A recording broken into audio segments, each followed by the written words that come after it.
Yep. Once again, coming to you live from the driver's seat. And today's Thursday. Last Thursday, the Thursday before, I didn't really have a theme for Thursday, but now I do. And we're just gonna call it Too Real Thursday. And on Too Real Thursday, I'm just gonna pull, stuff out that I see and just keep it 100 with you. Anybody who knows me knows that I love God. But I also grew up in the hip-hop generation, so I guess you could say I like trap music too.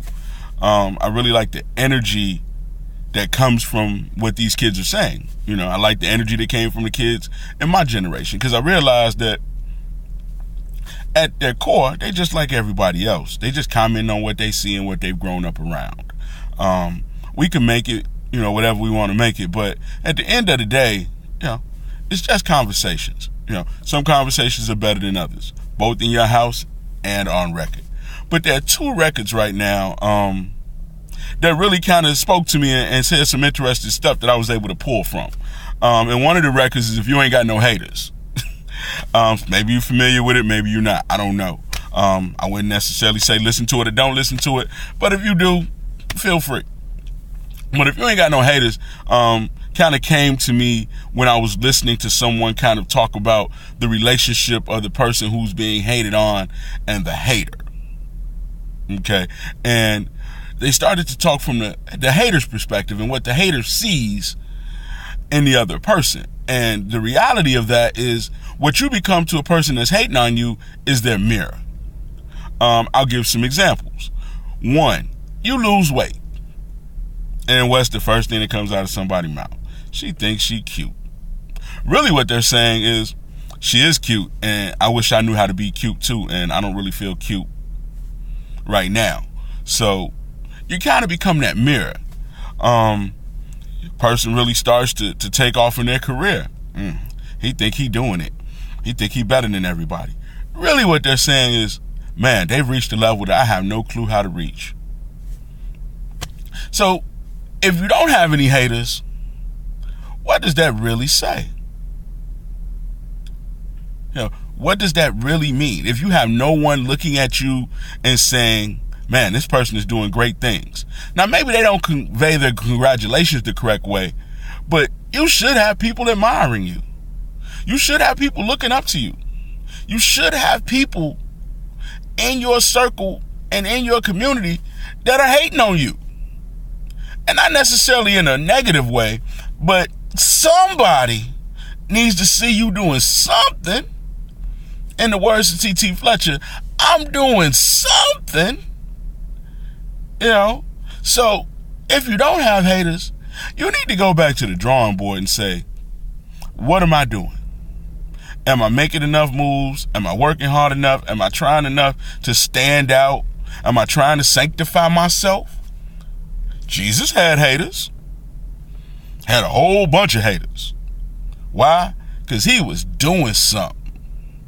So if you ain't got no haters, and the other one is I Feel Like.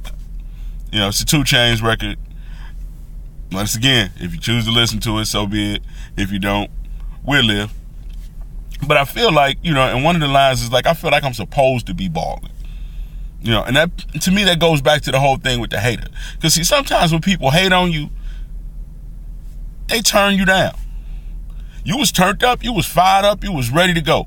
And then somebody said, I don't think that's going to work. Or somebody said, well, why are you doing that? Or somebody said something negative or brought up something from your past and shut you down, turned you off, made you stop. You allowed them to hate you into submission, so to speak. So how do you really feel? Do you feel like you're supposed to be balling? Because if you ask me, if you a King's kid, you supposed to be balling. If you a King's kid, you supposed to be the MVP. You're supposed to be the leader. You're supposed to be the champ, regional award winner, #1 salesperson, employee of the month, business of the year, top 40 or under 40, top 25 under 25, You're supposed to win the awards and get the accolades.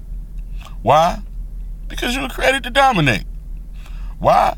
Because you're a head, not the tail. Why? Because you're the lender and not the borrower. But you have to feel like that in your head. You have to go to work every day and attack them. Be like David. Just come in there swinging your smooth rocks, knocking down situations that stand in front of you. David felt like he was supposed to be balling. That's what I'm talking about.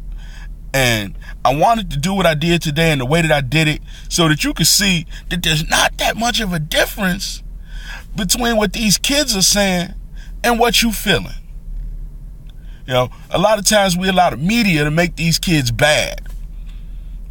This kid's not bad. They're just trying to get it the only way they know. And rap music and fashion, they've set clear lanes. Have good product, market product, people buy product. Real clear, real simple. Now, if we have an issue with what they do, then we need to create lanes to give them other opportunities. I don't really know what you feel about it, and I'm not telling you what to feel about it. But what I am saying is you could take a page or two out of their book and say, what gift did God give me that I need to take to the marketplace and maximize? How can I build off that? You know, how can I get my own companies? How can I get my own situations? How can I get my own TV shows? You know, because you're supposed to be balling. You're supposed to have haters. That's as real as I can keep it. And in the words of Drake, that's 8 more than 92. So, until you see me again, remember 2 things. 1, those who have been given dominion were born to dominate. And 2, just get started. Have a great day.